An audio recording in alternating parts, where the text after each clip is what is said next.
오늘 우리에게 주시는 말씀은 요한복음 20장 24에서 29절 말씀입니다. 12제자 가운데 하나로서 쌍둥이라고 불리는 도마는 예수께서 오셨을 때에 그들과 함께 있지 않았다. 다른 제자들이 그에게 우리는 주님을 보았소 하고 말하였으나 도마는 그들에게 나는 내 눈으로 그의 손에 있는 못자국을 보고 내 손가락을 그 못자국에 넣어보고 또 내 손을 그의 옆구리에 넣어보지 않고서는 믿지 못하겠소 하고 말하였다. 여드레 뒤에 제자들이 다시 집안에 모여 있었는데 도마도 함께 있었다. 문이 잠겨 있었으나 예수께서 와서 그들 가운데로 들어서셔서 너희에게 평화가 있기를 하고 인사말을 하셨다. 그리고 나서 도마에게 말씀하셨다. 내 손가락을 이리 내밀어서 내 손을 만져보고 내 손을 내 옆구리에 넣어보아라. 그래서 의심을 떨쳐버리고 믿음을 가져라. 도마가 예수께 대답하기를 나의 주님, 나의 하나님 하니 예수께서 도마에게 말씀하셨다. 너는 나를 보았기 때문에 믿느냐? 나를 보지 않고도 믿는 사람은 복이 있다. 네, 우리 부활주일 말씀을 전하겠습니다. 의심을 믿음으로 상처를 소망으로 라는 제목의 말씀으로 우리 메시지를 나누려고 합니다. 여러분들의 삶 가운데 우리 부활의 권능과 또한 소망과 기쁨과 평강이 삶에 넘치시기를 축복합니다. 우리 한국 사회가 지난 사순절을 지나면서 참 어려운 시기를 많이 겪었습니다. 갈등과 또 싸움으로 인하여 많은 상처를 입었지요. 또한 개인적으로도 아픈 일들을 겪은 분들이 계실 거예요. 본인이 아프시거나 또한 가족이 아프시거나 경제적인 위기나 또한 자녀나 배우자의 어려움으로 인하여 여전히 고통 중에 있는 분들이 계시리라 싶습니다. 부활절을 맞이했을 때 누군가는 나의 삶을 일으켜 주시고 나에게 소망 주신 주님으로 인하여 너무 기쁘고 감사한 분들이 계실 거고, 또 한편으로는 여전히 바뀌지 않은 삶의 현장과 또한 상황 때문에 부활하신 주님을 또한 온전히 기쁘게 여기지 못하는 분들도 있으리라 생각합니다. 부활하신 날 바로 그때에도 그랬습니다. 예수님이 부활하셔서 제자들에게 나타나셔서 자신을 보이시고 그렇게 드러내셨을 때 제자들이 너무나 기뻐하여 부활하신 주님을 계속 증언했습니다. 그런데 단 한 사람, 바로 도마는 기뻐할 수가 없었어요. 왜냐하면 믿어지지 않았기 때문입니다. 도마만큼은 참으로 냉담하게 이렇게 얘기를 했습니다. 25절에 나는 내 눈으로 그의 손에 있는 못자국을 보고 내 손가락을 그 못자국에 넣어보고 내 손을 그의 옆구리에 넣어보지 않고는 믿지 못하겠소. 이것은 마치 내 삶에 이러저러한 문제들이 있는데 이것이 해결되면 내가 주님을 믿겠소 라고 그렇게 조건은 다는 우리의 모습과 굉장히 비슷한 면이 있습니다. 그래서 우리는 도마를 의심 많은 도마다 이렇게 별명을 붙여 말하곤 합니다. 그런데 잠시 그의 이 믿음 없음, 의심, 이 상황을 한번 돌아봤으면 좋겠어요. 왜 도마는 믿지 못했던 것일까? 여러 가지 이유가 있을 텐데 먼저는 기질적인 이유가 있었을 겁니다. 기질적으로 어떤 사람들은 직관적으로 어떤 사실을 보지 않아도 이렇게 믿는 사람이 있습니다. 아는 사람이 있습니다. MBTI의 직관형, 바로 N형에 속하는 분들이 그런 분들이죠. 참 부럽죠. 혹시 N형에 해당하는 분들 한번 손 들어 보십시오. MBTI 나는 N형이다. 우와. 근데 나는 감각형이다, 나는 S형이다 하는 분들 한번 손 들어 보십시오. 저도 S형입니다. 자, S형을 잘 보시기 바랍니다. 이분들이 바로 도마와 같은 분들입니다. 보지 않고는, 만지지 않고는 난 못 믿겠어 라고 하는 도마와 같은 그런 기질을 가진 분들이 바로 이 S형에 가깝죠. 이 도마는 직접 봐야만 믿겠다라고 얘기를 합니다. 그리고 초자연적인 역사에 대해서 그가 분명히 봤겠지만 이 부활이라고 하는 것은 또 전혀 다른 문제이기 때문에 그는 믿지 못했던 겁니다. 또 다른 이유를 찾겠다고 한다면 감정적인 상처 때문일 수 있습니다. 이게 무슨 얘기냐? 오랫동안 투병을 하는 분들, 오랫동안 자신의 문제가 해결되지 않는 분들이 있습니다. 가족 간의 관계의 문제도 있고요, 재정의 문제도 있고 여러 가지 문제가 있어요. 그분들에게 어떤 약속의 말씀을 주고 소망을 주었을 때 믿고 받아들이는 분도 있지만 쉽사리 받아들이지 않는 경우를 봅니다.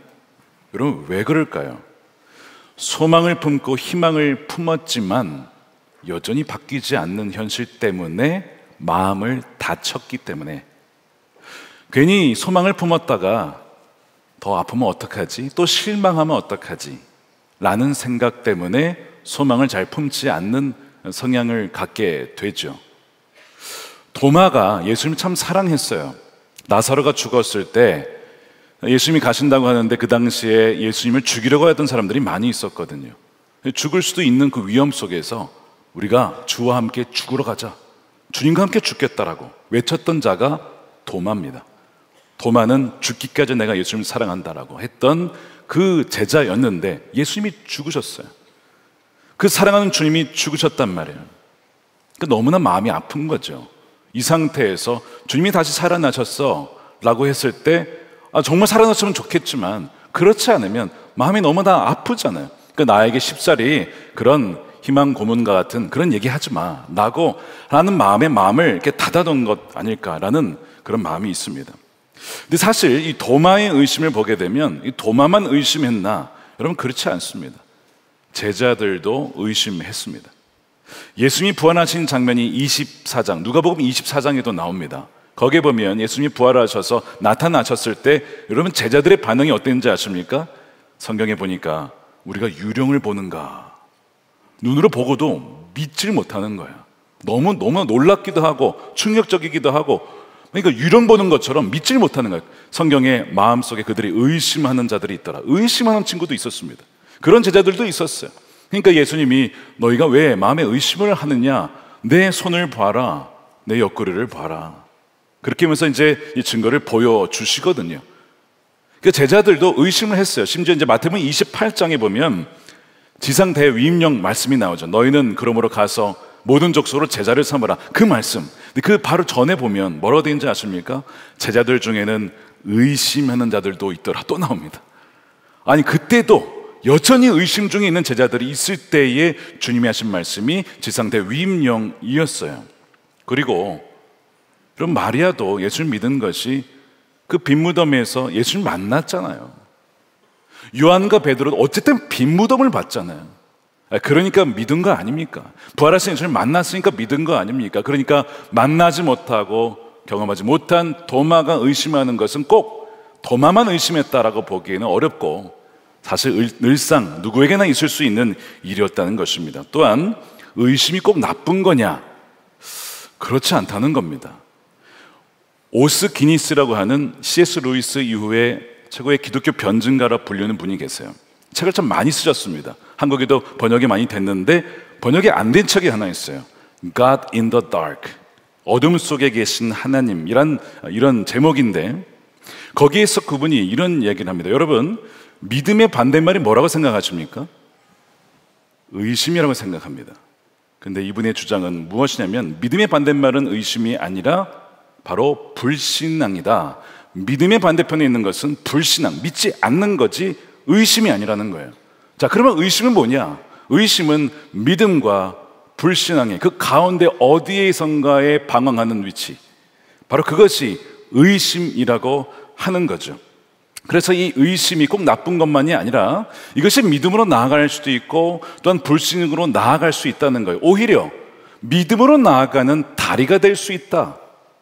다른 어떤 분의 표현에 의하면 백신처럼 항체가 되어서 오히려 나중에 더 건강한 믿음을 갖게 할 수도 있다라고도 이야기를 합니다. 또한 이 의심이 유익한 점이 있어요.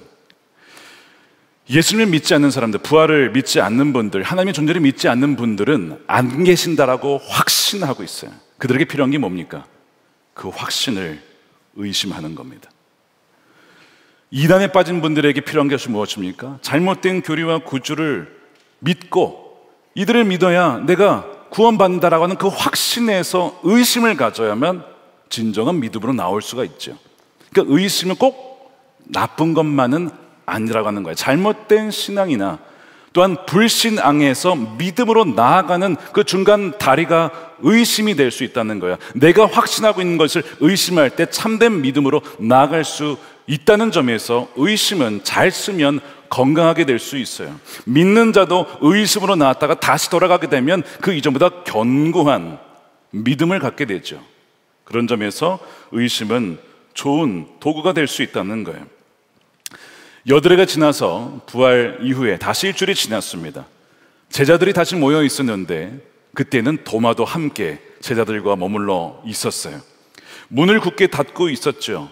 그런데 주님께서 그 문을 지나오시면서 안으로 들어오시고 너희에게 평강이 있을지어다 라고 말씀하십니다. 그리고 도마에게 가십니다. 도마에게 가서 예수님은 그의 조건을 알고 계셨어요. 그러면서 자신의 손을 보여주시는 겁니다. 여러분, 도마가 그 일주일 전에 부활하신 그 주일, 내가 직접 보고 만지지 않고는 내가 믿지 못하겠다라고 했을 때 주님이 거기에 계셨나요? 주님이 거기에 안 계셨어요. 근데 주님은 알고 계셨어요. 도마가 뭘 원하는지, 어떤 조건을 걸었는지를 주님은 그 자리에 안 계셨어도 알고 있었습니다. 무슨 얘기입니까? 우리 눈에 주님이 보이지 않는 것 같아도 때로는 우리의 어려운 형편 속에 주님이 의심이 들 때 주님이 보이지 않죠. 주님이 어디에 계십니까? 주님 어디서 뭘 하고 계십니까? 라고 할 때 그때에도 주님은 함께 하고 계셨던 거예요. 그리고 그걸 알고 주님은 도마에게 가서 보여달라고 그랬지. 자, 도마야, 이걸 봐라. 내 손가락을 봐. 그것이 27절이에요. 내 손가락을 내밀어 봐. 내 손을 만져봐라. 너의 손을 옆구리에 넣어봐라. 그래서 의심을 떨쳐버리고 믿음을 가져라. 그 의심에 계속 머물러 있지 말고 불신앙으로 빠지지 말고 믿음의 영역으로 나와라 라고 주님이 직접 도마에게 찾아가셔서 그의 믿음의 수준에 맞추어 자신을 낮추어 도마의 눈높이에 맞추어 그가 믿음을 가질 수 있도록 해주시는 이 놀라운 주님의 자비와 은총, 얼마나 감사한지. 그래서 우리가 주님을 믿게 된 거 아닙니까? 우리도 얼마나 도마처럼 주님 이거 해주세요, 사업이 잘 되면, 돈을 많이 벌면, 건강하면, 무슨 문제가 해결이 되면 내가 주님을 믿을게요. 그래, 너가 정말 그러면 믿겠니? 그렇게 해줄게. 우리가 정말 그렇게 해서 또한 주님을 믿게 된 경우가 얼마나 많이 있는지 모릅니다. 바로 이 도마에게 나타나신 이 장면을 그린 유명한 작품이 있습니다. 카라바조의 성 도마의 의심이라는 작품인데, 여기 보면 도마가 그 예수님이 정말 창에 찔린 옆구리를 손으로 넣어보는 그 장면이 아주 잘 묘사가 되어 있죠. 생생한 묘사가 되어 있습니다. 자, 그런데 오늘 이 본문에서 우리가 정말 주목해야 하고 묵상해야 될 부분이 하나 있습니다. 질문이 하나 있는데요. 왜 부활하신 예수님의 몸에는 여전히 상처가 남아있는 것일까? 저는 이런 질문을 하게 됐습니다. 아니, 부활을 하셨으면, 그리고 새로운 몸, 이제는 죽지 않고 썩지 않고 영적인 몸이라고 하는 이 몸이 됐으면 그 과거에 손에 찔리고 발에 찔리고 이 상처, 이 모든 것이 아물고 완전히 깨끗하게 사라져야 그게 부활의 몸 아니겠습니까? 근데 왜 주님의 손과 발과 옆구리에는 여전히 그 상처가 그대로 남아있는 것일까? 라고 하는 도마와 같은 의심을 저도 계속 갖고 말씀을 읽을 때마다 왜 이 상처가 그대로 남아있을까? 이런 생각을 하곤 했습니다. 물론 그 이유는 있습니다. 그 상처를 보면 십자가에서 돌아가신 그 예수님 맞구나 라고 하는 그 예수님의 정체성을 분명히 보여주기 위하여 그 흔적이 남아있다라고 하는 것이 보통 이 설명이죠. 그런데 이 말씀을 묵상하다 보니 단지 그것만은 아닌 것을 알게 되었습니다. 예수님의 상처는 단순히 어떤 내가 바로 그 예수다라고 하는 것만이 아니라 바로 그것은 영광스러운 상처입니다. 그 상처는 바로 우리를 하나님 품으로 인도하고 우리의 모든 죄값을 사해 주신 영광스러운 상처임을 상기시켜 주죠. 예수님의 상처를 볼 때 나의 죄 때문에 주님이 찔리셨고 창에 의하여 피를 흘리셨지 라고 하는 것을 상기시켜 줄 수 있는 그런 영광스러운 상처예요. 마찬가지로 우리도 이 세상에 살면서 여러 가지 큰 아픔과 상처가 많이 있습니다. 당합니다. 생깁니다. 근데 오히려 그 상처와 아픔이 오히려 주님께로 우리를 인도한 경우가 얼마나 많은지 몰라요. 과거를 돌아보면 참 주님의 은혜가 너무 크다라고 생각했던 그 부분들은 꼭 공통점이 하나 있는데, 내가 가장 어려웠을 때, 위기였을 때, 소위 내 인생의 허리에 상처가 났을 때, 바로 그때였다는 것을 우리는 알고 있습니다. 예수님의 상처는 바로 그 지점으로 우리를 인도하고, 그때에 주님이 역사하셨던 것, 우리를 주님께로 인도하였던 바로 그 지점으로 우리를 인도하는 거죠. 고통과 상처가 끝이 아니라 오히려 하나님을 만나는 통로가 될 수 있다는 것을 가리키는 것이 바로 예수님의 상처입니다. 2023년과 2024년에 복음을 듣고 예수님을 믿어 세례를 받게 된 분들이 계십니다. 그래서 세례를 여기를 받으셨죠. 그리고 간증을 하셨어요. 자, 그분들의 간증의 이야기를 쭉 종합해 보면 어떻게 해서 예수님을 믿게 되었는가? 크게 세 가지 이유였습니다. 첫 번째는 가족이나 주위의 사람들을 인하여 복음을 들어서 주님을 영접한 경우가 첫 번째입니다. 두 번째는 삶의 기적과 같은 일이 벌어져서 질병이 나았거나 어떤 사건이 기적적으로 풀어지면서 하나님이 계시구나 알게 되어 주님을 믿게 된 경우가 두 번째입니다. 세 번째 케이스는 뭘까요? 삶의 고통과 상처로 인하여 너무나 절망 속에 있을 때에 주님을 찾게 되어 주님을 만난 케이스가 세 번째입니다. 그런데 두 번째도 기적적인 사건을 통하여 주님을 알게 됐잖아요. 그러니까 두 번째나 세 번째나 다 공통점은 삶의 큰 그 상처가 오히려 그것이 주님을 알게 되어지고 주님께로 가까이 가게 되는 놀라운 통로가 되었다라고 하는 것을 보여주고 있어요. 이렇게 돼서 주님을 만나게 된 분들이 너무나 많은 거죠. 한 분의 예를 들면 이런 겁니다. 작년이죠.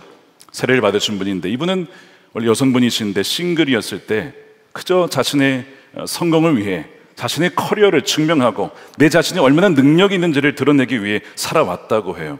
그런데 그렇게 외로웠답니다. 그렇게 힘들었다고 해요. 그러던 중에 지금의 남편을 만났어요. 결혼을 했는데 시댁 식구들이 다 크리스천이었답니다. 교회를 나가니까 이 며느리에게 너도 예수님 믿으면 좋겠다 권면하여 오게 된 교회가 선한 목자 교회예요. 그래서 3년을 다니셨는데 안 믿어지더랍니다. 하나님이 안 믿어지고 복음을 듣고 양육을 받았는데도 이 간증문이 써지지가 않는 거예요. 안 믿어지니까. 어떤 형입니까? 감각형. 뭔가 보고 듣고 뭐가 경험이 돼야 내가 믿을 텐데 이거는 머리로서 이해가 되지 않는 겁니다. 그래서 이 간증문을 완성을 못했다라고 해요. 그러던 중에 아기가 생겼어요. 그리고 출산을 하게 되었죠. 너무나 기쁜 일이 집안에 하나님께 선물을 주신 거죠. 근데 문제는 바로 그때였습니다. 출산을 한 이후에 출혈이 멈추지 않는 겁니다. 이런 경우가 있어요. 저희 아내도 저희 가정에도 이런 일이 있었기 때문에 지금도 그때 상황이 아주 생생하게 살아 있습니다. 정말 수도꼭지 틀면 물이 쫙 나오듯이 피가 그렇게 흐르던 그 모습, 그 아픔을 여전히 갖고 있습니다. 그러니까 이분이 그런 일을 겪은 거예요. 이 피가 멈추지 않으니 퇴원을 하지 못하고 이제 수술을 받아야 되는데 수술을 받으면 되거든요. 근데 위험한 수술이긴 하지만 수술을 받으면 삽니다. 그 수술을 받는데 의사 선생님이 나오셨어요. 가족들에게 이렇게 얘기를 하더랍니다. 마음의 준비를 하십시오. 기가 막히죠. 피를 너무 많이 흘린 겁니다. 마음의 준비를 하라니 이게 도대체 무슨 얘기인가? 아니 지금 자녀가 태어났고 지금 이렇게 좋은 마당에 아니 지금 죽음을 준비하라니 이 기가 막힌 상황 속에 여러분 가족들이 뭘 할 수 있었을까요? 여러분 가족들이 뭘 할 수 있을까요? 할 수 있는 게 없습니다. 저도 할 수 있는 게 아무것도 없었어요. 아니 평생 내가 뭘 했나? 아내가 죽어가는데 할 수 있는 게 없다니. 그때 할 수 있는 게 하나 있었습니다. 하나님께 매달리는 것뿐이었습니다. 하나님 살려주십시오. 근데 마찬가지였어요. 이 가족들에게 할 수 있는 것은 하나님께 기도하는 것밖에 없었습니다. 그리고 교회 공동체 식구들에게 기도 제목을 나누고 지금 아내가 제 딸이 죽어가고 있습니다. 살려주십시오. 이렇게 이제 공유를 하고 기도를 한 거죠. 간절하게 기도했는데 감사하게 하나님께 살려주셨어요. 그리고 예수님 부활하신 사흘 만에 부활하셨지만 이분은 9일째 만에 병원에서 나오시게 되었습니다.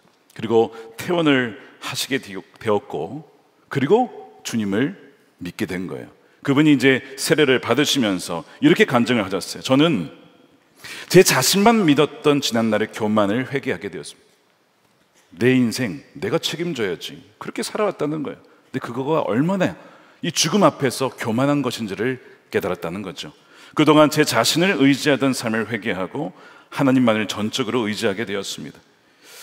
몸과 마음이 온전하지 못한 상태에서 아기를 양육하는 것이 많이 두려웠지만 그럴수록 더욱 기도하며 몸의 회복과 아기의 안전을 하나님께 맡겨 드렸습니다.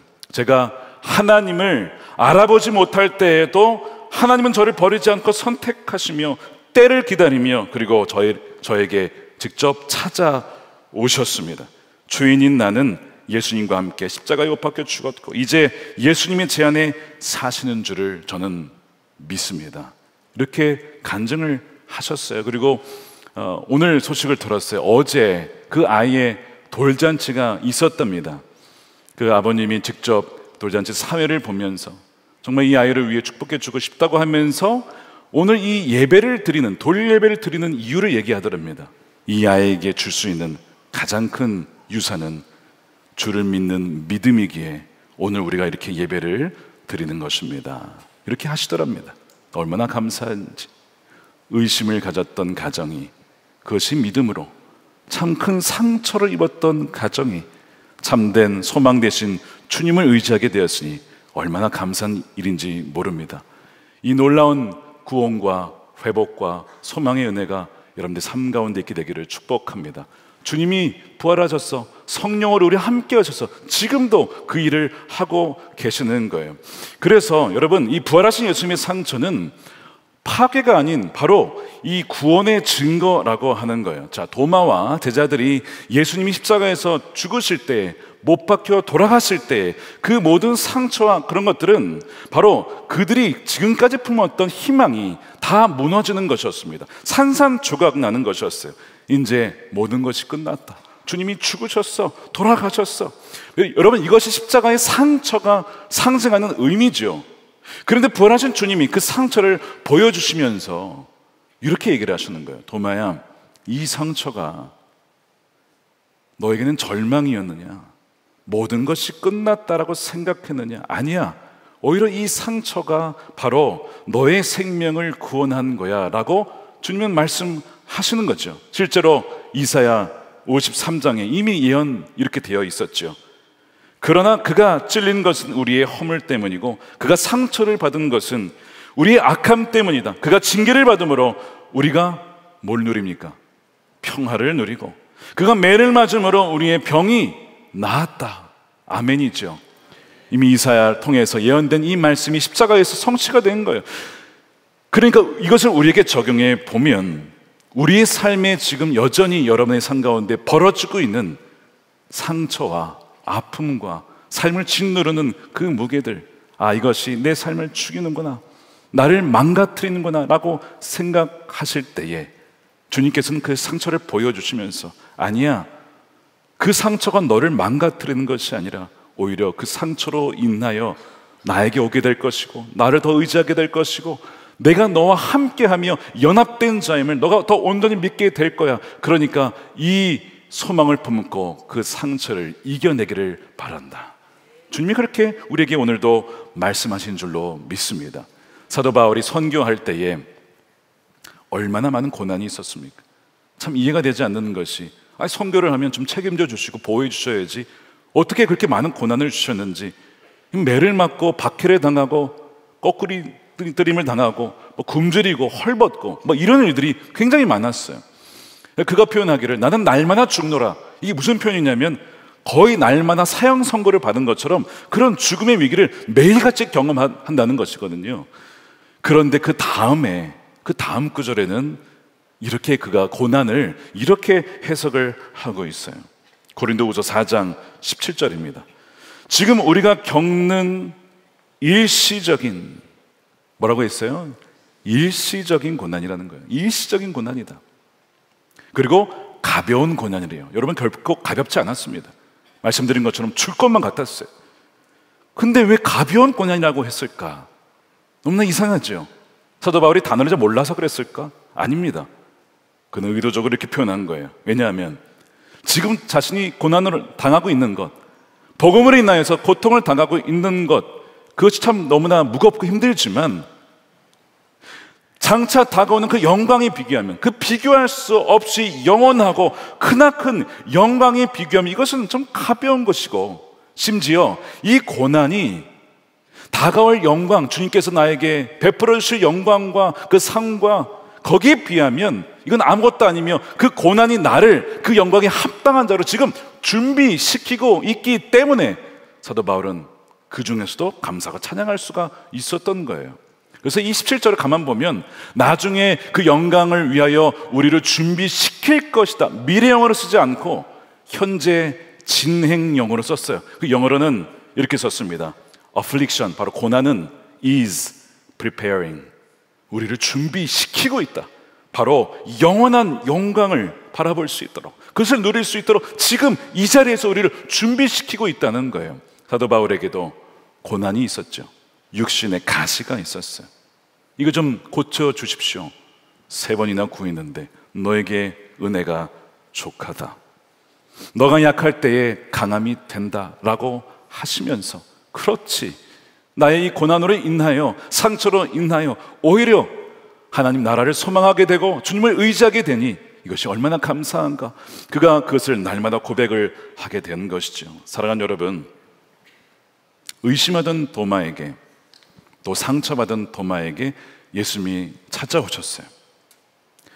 주님을 만났을 때 도마가 원래 조건을 걸었잖아요. 내가 직접 보고 만져봐야겠다라고 조건을 걸었는데, 주님이 정작 나타났을 때 도마는 주님을 만지지 않았습니다.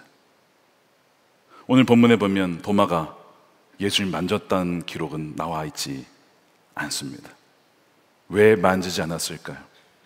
십자가에서 나를 위해 찔리시고 피를 흘리시고 모든 것을 내주신 그 압도적인 사랑이 이미 눈앞에 있는데 내가 무슨 조건을 더 걸 게 있느냐? 내 삶에 아무리 어려움과 고통이 있어도 이미 나를 위해 모든 것을 내려주신 주님의 십자가의 사랑이 너무나 분명하고, 나를 위해 부활을 예비해 주신 그 사랑이 너무나 큰데 내가 무슨 조건을 걸어서, 병이 나으면, 일이 잘 되면, 돈을 많이 벌면 어떻게 그런 조건을 내가 걸 수가 있겠냐? 그 모든 조건을 다 내려놓고 도마는 고백하는 거예요. 나의 주님, 나의 하나님이십니다. 여러분, 도마가 어떻게 됐죠? 인도에까지 가서 복음을 전해요. 그 먼 인도까지 가서. 그리고 순교를 당합니다. 아니, 그렇게 의심 많던 도마가 순교를 하다니. 여러분, 부활의 증거 중에 하나가 무엇이냐면 12사도, 나중에 이제 마띠아까지 다 순교했다는 거예요. 이것이 거짓이라면 여러분, 거짓을 위해 죽을 수 있겠습니까? 조작한 것을 위해서 여러분 목숨 걸 정도로 그렇게 바칠 수 있겠냐고요. 사도들이 다 순교했어요. 부활의 영광, 부활이 예비됐음을 보았기 때문에 담대하게 끝까지 복음을 증거하다가 죽은 것이죠. 그래서 도마도 인도 첸나이에 바로 도마 기념교회가 있다고 해요. 바로 그곳에 바로 도마가 죽었고 주님께서는 그에게 예비하신 영광을 허락해 주신 것이죠. 사랑하는 여러분, 우리 삶에 많은 고난과 역경이 여전히 있어요. 그것이 바로 예수님 십자가의 상처의 의미입니다. 남아있는 이유는 우리는 여전히 이 세상을 살면서 많은 고통과 역경을 당할 수 있다는 것을 보여줘요. 그런데 그 상처가 있지만 그것이 누구의 상처입니까? 부활하신 예수님의 상처예요. 더 이상 그 상처가 문제가 되지 않는다는 거예요. 우리의 문제가 해결이 되든 해결이 되지 않든 그와 상관없이 부활하신 주님이 성령으로 우리와 함께 계시니 더 이상 이 문제는 우리를 짓누르는 것이 아니라 그 문제가 깊으면 깊을수록 더 주님을 찬양하고 의지하며 나아가는 그런 길로 우리를 인도하시기에 우리는 어떤 상황 중에도 주님을 항상 찬양하고 기뻐하며 영광을 돌릴 수 있다는 것이 바로 부활의 증언이 되는 것이고 증인으로 살아가는 것인 줄로 믿습니다. 이것이 바로 우리가 부활의 증인으로서 살아가야 될, 증명해야 될 바로 그런 놀라운 진리인 것이죠. 그러므로 여러분, 예수님의 그 상처에서 바로 하나님의 사랑을 보셔야 됩니다. 나를 위해 다 고난당하시고 찔리시고 죽으신 그 주님의 그 사랑을 발견하십시오. 또한 여러분의 그 상처를 통하여 바로 부활의 소망을 주신 예수님을 바라보십시오. 그 아픔 때문에 내가 주님을 알게 되었구나, 그 아픔 때문에, 상처 때문에 주님을 의지하게 되었구나 라고 하는 것을 인하여서 여러분들이 상처 입은 뭐예요? 치유자로서 여러분들과 비슷한 처지에 있는 이들에게 나도 그런 상처가 있어, 나도 그런 아픔을 겪은 적이 있어, 나도 자녀가 죽을 뻔한 경우가 있고 배우자를 잃을 뻔한 경우가 있었고 심지어 잃은 경험이 있어. 그런데 주님은 우리에게 이미 부활의 약속해 주셨어. 그리고 우리와 함께 계시고 영원한 생명을 주셨기 때문에 그 부활의 능력으로 살면 사라지더라. 살면 사라지더라. 부활의 능력으로 사라지더라. 저희 부모님의 고백이죠. 사랑하는 딸을 잃고도 그 의심에서 불신앙으로 가는 것이 아니라 오히려 굳건한 믿음으로 나가셨던 저희 부모님을 보며 그 귀한 믿음의 유산을 물려주셔서 감사합니다. 그리하여 우리 성도들 가운데서도 그런 상처 중에 있는 이들에게 예수님께서 상처 입은 치유자가 되어주셨던 것처럼 나도 성도들에게, 우리 가족도, 또 여러분도 그 다른 이들에게 상처 입은 치유자로 의심을 믿음으로, 또한 상처를 소망으로 인도하는 그런 부활의 증인으로 살아가는 저와 여러분들이 되시기를 주님의 이름으로 축원드립니다. 오늘 우리 부활의 증인을 초청하겠습니다. 부활의 소망을 삶 속에서 경험하신 우리 김은진 권사님 나오셔서 우리 간증하실 때, 우리 나오실 때 박수로 맞이해 주시기 바랍니다.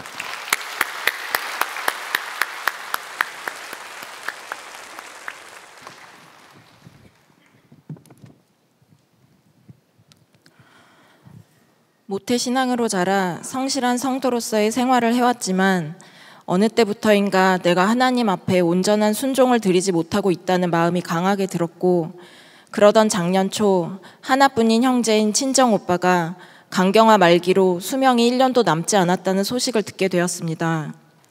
오빠는 매우 외골수적인 성격에 오랜 기간 혼자 술 마시는 습관이 있었는데 간이 약한 집안 내력이 더해져 결국 간이식이 아니고서는 살 방법이 없다는 선고를 받은 것이었습니다. 건강을 생각하라는 가족들의 권유도 소용없어 모두 기도만 하고 있는 상황이었고, 저는 오빠와 명절 때 잠깐 식사하는 정도에 어쩌면 남보다도 못한 관계를 유지하고 있었습니다. 그러나 오빠의 소식에 형제를 위해 목숨을 버리는 것이 마땅하다는 하나님의 말씀을 외면할 수 없었고, 주님과 멀어지는 것이 그 무엇보다 두려웠던 저는 남편과 자녀들의 전적인 동의하에 간 공유를 결정하게 되었습니다. 평안하던 삶 속에 찾아온 이 일은 너무나 두렵고 당황스러웠습니다. 무엇보다 저를 가장 힘들게 했던 것은 술로 인해 몸을 망친 오빠를 위해 가족이 있는 제가 큰 수술을 감당하는 것이 맞냐는 주위의 소리였습니다. 마음을 흔드는 이 문제를 가지고 기도할 때 주님은 반복하여 죄 짓는 나에게 소망을 갖고 예수님께서 생명을 내어주셨듯 나 역시 오빠의 어떠함을 떠나 소망을 품고 생명을 살리는 것이 옳은 길이라는 확신을 갖게 하셨습니다. 주님은 내가 얻은 구원의 가치를 이렇게 깨닫게 해주셨고, 이후 이 수술에 대해 흔들림 없이 앞으로 나가게 해주셨습니다. 수술을 받기까지 오빠는 여러 번 입원하며 힘든 시간을 보냈고, 저 역시 쉽지 않은 시간들을 보냈습니다. 그렇게 작년 10월 많은 눈물의 기도를 받으며 수술대에 올랐습니다. 간의 65%를 공여하는 긴 수술이 끝나고 눈을 떴을 때 고통이 밀려왔지만 이제 내 몫을 다했다는 안도감도 느껴졌습니다. 그러나 오빠에게 간이식은 잘 되었지만 췌장에 출혈이 생겨 이후 상태를 지켜봐야 한다는 청천벽력 같은 소식을 듣게 되었고, 제 마음은 허무함과 혼란스러움, 그리고 나보다 더할 이 끔찍한 육신의 고통 속에 물 한 모금도 못 먹고 있을 오빠를 생각하니 마치 주님이 내 곁에서 사라지신 것 같은 느낌마저 들었습니다. 당시 저희 집에는 갑자기 많은 일들이 몰려와 저를 간병해줄 가족이 없었고, 그래서 간호병동에 혼자 들어가 수술을 받았는데, 오빠의 소식으로 마음이 어렵던 수술 3일차에 옆자리에 한 어르신이 입원을 하셨습니다. 대장 수술로 오신 그분은 주님을 알지는 못했지만 성품이 매우 좋은 분이셨습니다. 저는 먼 지방에 혼자 사시는 그 어르신이 복음을 들을 마지막 기회일지도 모른다는 조급한 마음이 들었고, 이후 밤낮으로 그분의 구원을 놓고 구체적인 길을 열어달라고 간절히 기도하게 되었습니다. 그러던 중 제가 퇴원 후 예약해 놓은 요양병원으로 그분이 따라서 입원하셨고, 아들이 이단교회에 빠진 며느리와 이혼한 상처가 있으심에도 불구하고 오빠를 위해 큰 수술을 받은 저를 천사라고 부르시며 조금의 거리낌도 없이 영접 기도를 받겠다고 하셨습니다. 교구 목사님이 오셔서 십자가와 죄에 대하여 말씀하시고 그분을 위해 기도해 주실 때에 이 이름이 생명책에 기록되었다 라는 하나님의 음성이 제 가슴 속에 한 글자 한 글자 선포되듯이 울리는 것을 눈물로 경험했습니다. 어떤 장담도 해주지 않는 막연한 오빠의 상태와 끝없이 쌓여가는 병원비, 그리고 내 육신의 고통, 이 모든 것이 사방에서 나를 누를 때마다 저는 이 모든 과정 가운데 전혀 예상치 못했던 이 어르신을 향한 하나님의 구원 계획과 성취하심을 생각하며 한 영혼의 구원이면 이 모든 고난이 충분한 가치가 있음을 붙들며 견딜 수 있었습니다. 오빠는 2달 반 동안 퇴원하지 못하고 힘든 시간을 보냈습니다. 잘 지내냐는 안부조차 낯설었던 남매 사이였지만 이 기간 동안 저는 매일 오빠와 연락하며 낙심해 있는 오빠에게 소망의 말을 전했고 많은 분들의 기도를 전하며 응원했습니다. 서먹했던 마음과 원망의 마음은 어느새 사라지고 그동안 오빠가 지고 살았던 외로움과 연약함이 가엽게 느껴지기 시작했습니다. 이제는 퇴원하여 잘 회복하고 있는 오빠에게 저는 매일 말씀 구절을 보내고 말씀 함께도 보내며 오빠의 1:1 양육자가 되었습니다. 간이식이라는 하나의 사건을 통해 주님은 오빠와 어르신의 생명을 살리셨습니다.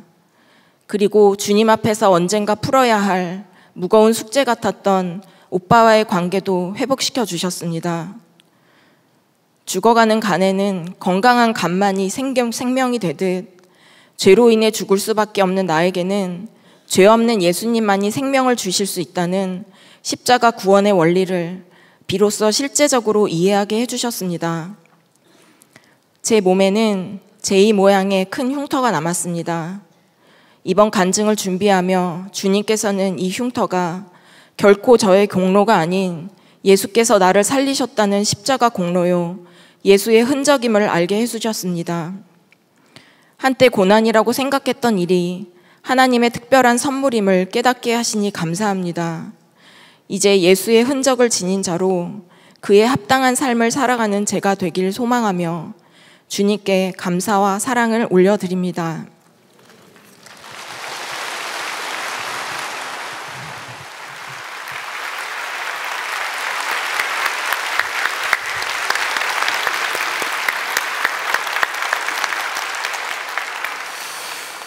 귀한 우리 부활의 증인으로 서주신 우리 김은진 권사님께 감사를 드리며 또한 우리 권사님을 귀한 부활의 증인으로 세워주신 주님께 또한 감사를 드립니다. 말씀을 들으며 간증을 들으며 정말 의심 많던 분들, 또 상처 입은 분들이 상처 입은 치유자를 통하여 또한 치유가 되는 놀라운 은혜를 듣게 되었습니다. 그리고 우리 권사님 몸에 새겨진 제의가 바로 이 지저스, 바로 예수님의 흔적이 아닐까라는 생각을 하게 됩니다.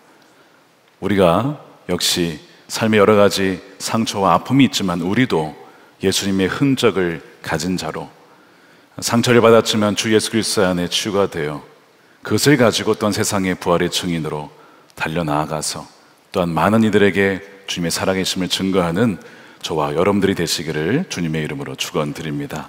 우리 함께 이 시간 기도하겠습니다. 이 시간 기도할 때에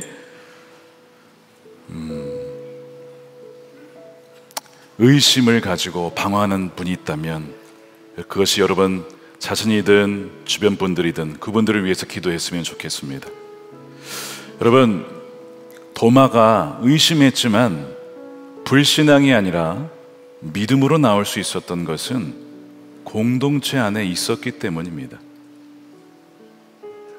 나머지 제자들과 함께 그곳에 여전히 머물러 있었기에 바로 도마가 의심을 떨쳐버리고 믿음으로 나올 수 있었고, 또한 예수님이 친히 찾아와 주셨기 때문에 또한 믿음으로 나올 수가 있었고, 그 아픔과 상처도 오히려 주님께 나아가는 통로가 될 수 있었던 것입니다. 이 시간에 의심하는 분들을 위하여 기도할 때 우리가 그들에게 다른 제자들처럼 믿음의 울타리가 되어주고 공동체가 되어주고 예수님의 손과 발이 되어 정말 부활의 증인이 되어 그들의 상처와 아픔을 보듬고 주님께로 인도할 수 있는 자가 되게 해달라고 우리 기도하시면서, 또한 상처를 당한 이들이 진정 우리의 산소망 대신 부활의 주님을 만날 수 있도록 인도해 달라고 우리 함께 동성으로 기도하겠습니다. 살아계신 아버지 하나님, 참으로 많은 분들이 여전히 의심을 갖고 하나님을 알지 못하고 주님을 알지 못하고 방황하며 살아가는 이들이 참 많이 있습니다. 저들 가운데 주님 친히 찾아가 주시고 어루만져 주시고 저들의 아픔과 상처를 공감해 주시며 아버지 저들을 정죄하지 아니하시고 찾아와 주시며 보여주시는 주님의 놀라운 그 자비를 베풀어 주시옵소서. 주님, 우리도 의심했었습니다. 우리도 방황했습니다. 그러나 우리를 버리지 아니하시고 주님으로 인하여 알게 된 것처럼 주여, 우리의 의심이 믿음으로 우리의 상처가 소망으로 변화지는 상처 입은 치유자의 사명을 감당한 우리 모두가 되게 하여 주시옵소서. 어지러운 이 세상, 갈라진 세상, 서로 찌르고 아파하며 신음하는 세상 가운데 하나님, 진정한 치유자로 또한 소망을 주는 자로 부활의 증인으로 살아갈 수 있도록 주님, 우리를 사용하여 주시고 하나님 영광을 받아 주시옵소서. 주여, 우리도 예수의 흔적을 가지고 나아갑니다. 예수의 흔적을 가지고 증언하며 나아갑니다. 주여, 영광을 더하여 주시고 우리 함께 하신 주님을 신뢰함으로 말미암아 어떤 상황 중에도 어떤 형편 중에도 영원한 소망, 살아서 믿는 자 또한 영원히 죽지 아니하리라 부활의 놀라운 소망과 구원의 능력이 우리 모든 성도들 가운데 주여 충만히 임하게 하여 주시옵소서. 주님을 찬양합니다. 선하신 주님을 찬양합니다. 부활의 주님을 찬양합니다. 주님 영광을 받아 주시옵소서.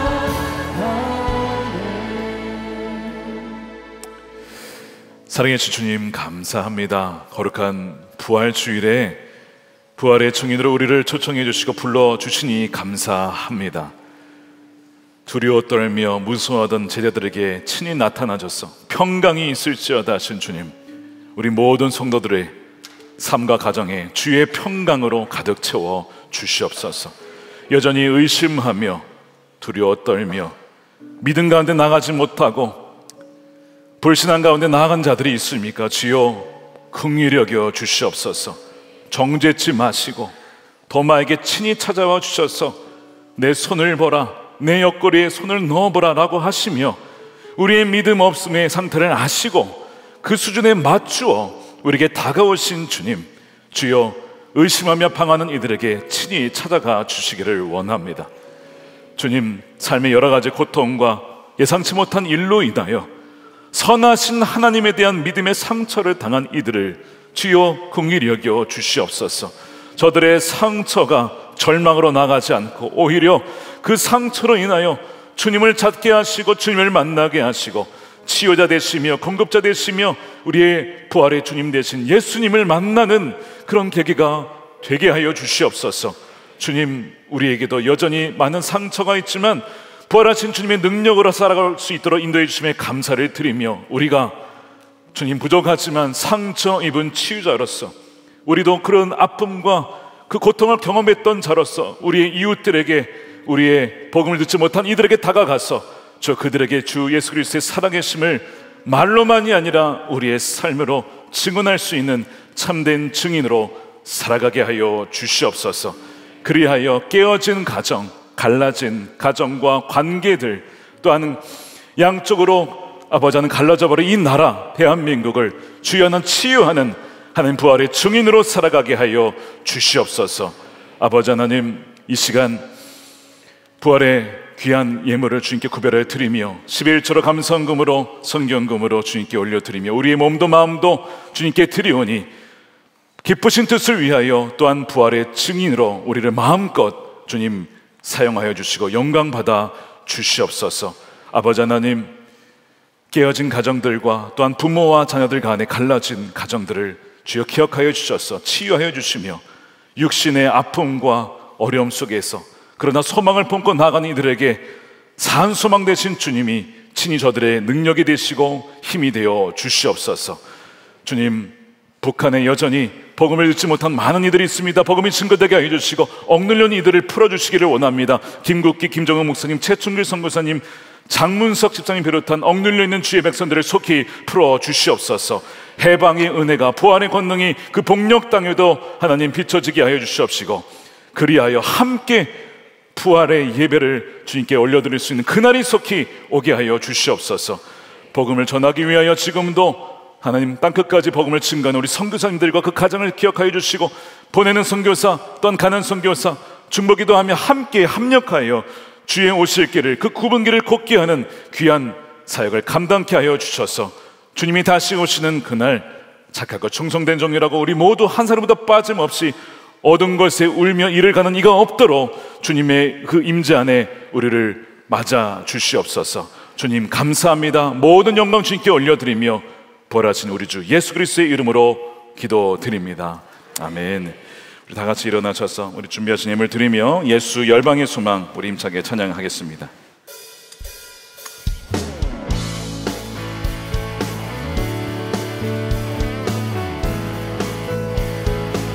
예수 열방의 소망, 예수 열방의 소망, 예수 우리의 위로자, 주는 온 땅의 영원한 소망. 예수 어둠 속에 변함없는 진리 되십니다. 예수 변함없는 진리, 주는 온 땅의 빛이 되시네. 우리 위해 죽으시고 우리를 위해 죽으시고 다시 사신 생명의 주, 주님만이 소망이요 변함없는 반석이라. 주님만이 온 세상을 비추시네.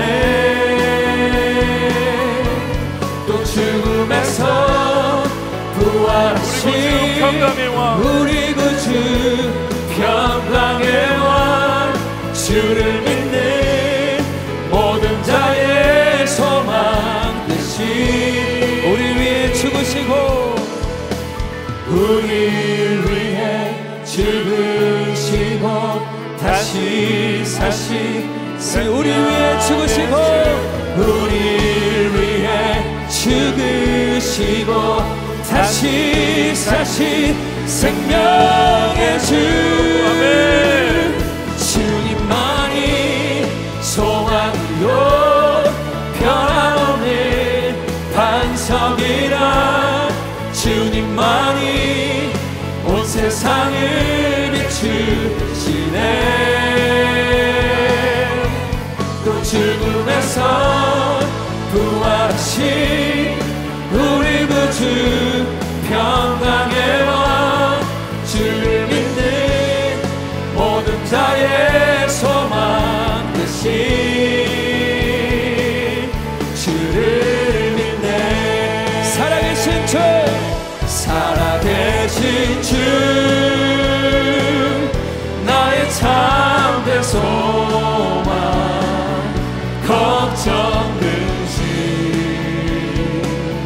전혀 없네. 사랑의 주네 갈 길 인도하네.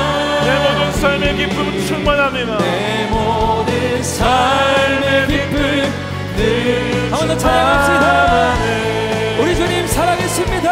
살아계신 주